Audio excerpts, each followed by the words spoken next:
Alright everybody, how's it going? Today we're going to be taking a look at arguably my favorite idle game ever. It is because it is related to RuneScape, and it's going to be called Melvor Idle. Melvor Idle is a one-man team type of game. It's made by Malx. They've done such a fantastic job creating this idle game, and it was actually recently purchased by Jagex, so it is actually backed by the creators of RuneScape. So you'll see when we get into this that it is extremely similar to RuneScape, but also different at the same time. So I'm going to go ahead and create a new character so you can just see what it looks like. You can see there's multiple different game modes. You got standard, hardcore, and adventure. Standard, just your normal, like play this way, very simple. There's no limits or anything on it. And hardcore, permadeath, that's always a bad time. You're limited on bank spaces. It's only purchased from the shop, however, so there's actually an item that drops bank slots. You can increase it that way. Harsher penalties, and there is no hit point regeneration. That sucks. And then there's adventure mode. So this one is more if you want to play kind of a particular way, basically. So the skills are locked and you have to buy them. Your non-combat skills, so like woodcutting for example, can't go above your combat level. So if you're level 5, you can't have woodcutting any higher than 5, no matter how much you cut. And you start with melee skills, your weapons, and some food. Combat's a little bit harder, and all of the values are multiplied by 10. So I haven't touched adventure mode. I've been strictly playing on standard. It's been a blast. That's what we're going to create. So we'll go in, name it after my YouTube channel, and we'll take a look. So just like RuneScape, there's a tutorial island. It'll basically just show you how to do a couple of the skills that are very basic and just give you an understanding of how to do everything and give you some rewards. Go through it definitely if it's your first time ever playing. And if you don't know too much about RuneScape, I would say that's also very helpful. I'll go ahead and skip it just to show you guys basically everything. When it comes to skilling, all you'll do is you'll see it says lock. So once you hit level 10, you'll unlock another one. But for whatever's available, you'll hit go, and it'll tell you what experience you'll get and how long each iteration takes. This will go straight to your bank, and you can move this around different bank slots. Very nice and simple. It'll tell you how much your bank's worth and how much your tab's worth. You can also auto sort, which is so helpful. But basically every single skill is like that. You can just hover over, you can click start. Some you'll need other items to do. So like fire making, you need logs. Cooking, same thing, you'll need fish. And every single skill is like this. So the setup is basically the same. You'll see there's some warnings on here for thieving, because you can actually die if you're doing this idle and you don't have food and you don't have auto eat. So it'll give you a warning so that you don't accidentally kill yourself, basically. All of these skills you'll see very similar to RuneScape. The things inside of them are not exactly identical, but the concept is the same. So that's why I loved it, because it gave me that nostalgia that I'd been looking for. There's also astrology, which is a new skill, basically, you know, looking at the stars and the constellations. And this skill is basically probably the most meta start, because all it does is gives you bonuses. So like right now, all I have is 2% woodcutting, but there's going to be 10 or 11 of these. And if you click here and go to explore, you have 6 things that you'll be able to get bonuses for. So for this first one, it's only for woodcutting and farming. You can click here to see the possible modifiers. So in a perfect world, you can get 15% bonus woodcutting experience. That's huge when it comes to idle games. It's just like Cookie Clicker. You want to have more grandmas making cookies because it's easier than clicking the cookie yourself. Lastly, there's alt magic, which is basically, again, if you played RuneScape, this is just all of your skills that are not combat related. So alchemy, superheat, things like that. When it comes to combat, combat's a little bit more difficult. It's not as idleable.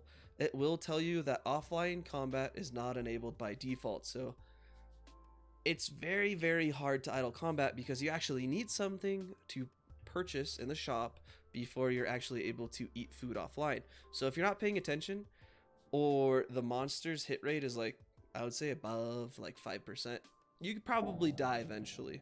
So in the shop, you have auto eat. You'll use this basically to, it says when you're below 20% HP, it'll eat up to 40%. This kind of brings you another issue, because if 20% of your HP, we'll take a look at this, you have 100 HP, right?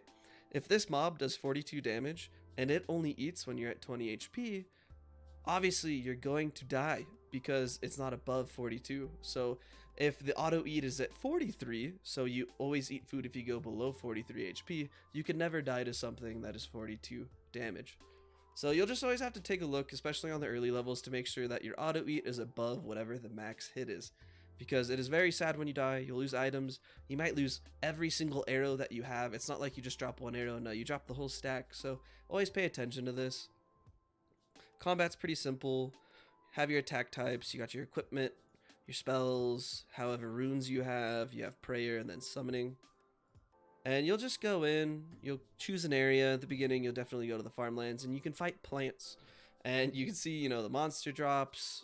That's just the default one. It's on Black Knights. But, you know, plants drop potatoes. So, as you can see, its max hit is 11.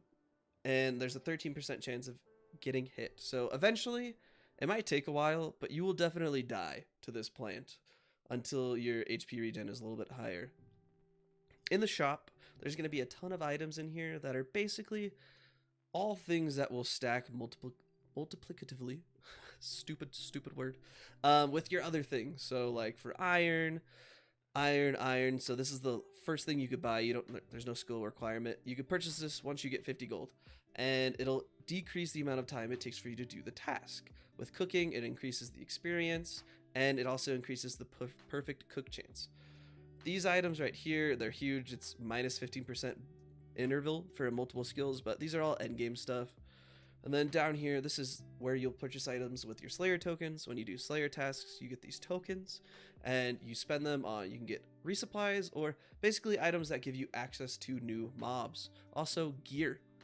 Down here, these gloves they're new, they're not particular to RuneScape. These are things that just make things a little bit easier. So getting gems is kind of difficult. You'll need gems a ton later in the game. And so you can use these gem gloves. It guarantees every single time you mine something, you get some gems. Same thing with the mining gloves. It gives you 2 times the ore every single time you use 1 charge. So these are great if you have the money. Down here, all your skill capes. In RuneScape, you normally buy your skill cape from the master of that skill. Here, you obviously don't have those, so you just purchase them here. Same thing with most of the other things in the shop. It gives you great stat bonuses in the skill. And you will be doing skills past level 99, I promise you, especially if you're trying to complete the game. Down here, the last items, these are things that are a little bit more difficult to get. They don't drop in like large quantities basically, outside of feathers and leather probably. And so it's just very, very easy to purchase them here. And if you're using them for skills, you'll probably make your money back anyways, outside of summoning, which I actually think you do make it back, but you're never going to sell your summoning stuff, so this is the only place you can purchase summoning shards. Lastly, the bank, you have 12 slots to begin. At the top, you can see you buy bank slots up here. You can purchase as many as you want when you're playing standard, and these will cap out at a price of 5 mil. So when you buy one, it'll increase a little bit. I'm not 100% sure what the percentage is. And as you go on, it'll get more and more expensive. It'll be harder to get bank tabs, but you generally only need, depending on how much stuff you're keeping, like 200, 300. Go ahead and swap to a different character real quick to just show you kind of what the end game looks like. This is the account I've been playing on for around 175 days, and all of my stats are over 99. As you can see, I have something toggled where it shows me how much experience I am at over 99. There's a huge update coming out where it's going to push all of the skill levels to 120. They're going to add a ton of new content, so definitely looking forward to that. And the main point of the game really is just to complete everything. So some of the things you have to do to finish that is 100% all of your skills to level 99, which definitely the simplest requirement. Mastery is definitely the most frustrating. So if you go in here, you'll see each ore, for example, for mining, has its own level. And you can use this mastery experience to level them up all the way to 99. And you have to get every single one to 99 and every single item. Smithing is going to be a pain. But it's also, 57 million experience points up here. So I can spend a large amount of this to level some of these up. The only negative of using that experience is each skill has these checkpoints you can consider for the mastery pool, and each one is extremely beneficial to you normally. So each skill has this. So for smithing, probably I would go down to 50% because doubling items isn't that big of a deal, but resource preservation is. So I can spend half of this and keep these 3, but not this one. And when you go to spend experience, if you click this, it'll tell you you're going to go over and accidentally miss out. The other things that you need to get for completion are you have to see every single item. So you have to either create these or get these as a drop from monsters. Some of these are going to be a pain because they are specific particular drops to dungeons, or you have to purchase this item down here. This party hat, which is 2.147 mil, which is 2 bill. The reason that is because the max cash stack for RuneScape is this amount. If you go above that, it says unknown. So that's kind of a insider joke for RuneScape stuff. Then the last couple of things are you have to kill every single monster once, which is also a little difficult because this includes the end dungeon bosses, as well as mobs that you can only fight after you kill this boss. And then the last thing is pets. Pets in RuneScape, they just follow you around. They're more of a completionist, like clout thing. Everyone's like, oh my god, you got this pet. Fantastic. That's awesome, because they're very, very low drop rates. They look fantastic also. But in this game, the drop rates, they're not terrible. They're pretty low, but reasonably you can get them if you really are trying for it. And it also tells you how to get them. So like it says hint crafting. So for this guy, I have to do crafting. But the pets in this game actually have benefits to them. So here's the woodcutting pet, and it doubles the items in woodcutting. There's a 5% chance, and that's huge. And there's a ton that are for combat that will just make your life a lot easier, basically. So these are nice little bonuses that you'll get as you're doing skills. Overall, I would say this is a fantastic game for people who both love RuneScape and people who both love idle games. I think this is one of the most complex idle games that I've ever seen.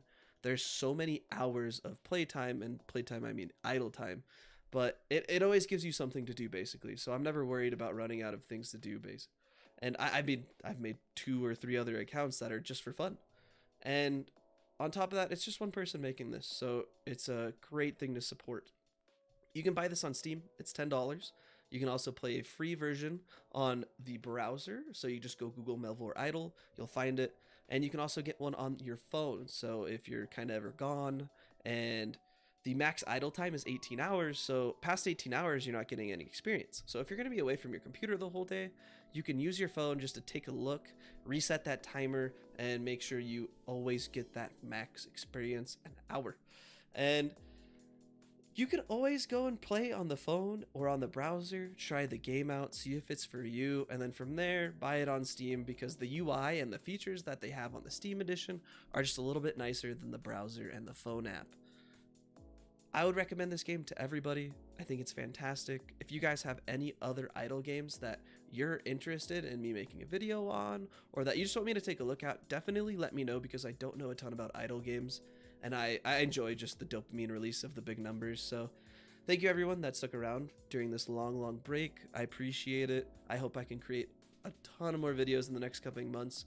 Once everything is kind of settled down in my life, and I've pretty much got it all figured out now. So I'm very, very happy. And I look forward to the next video. So have a great rest of your day, guys.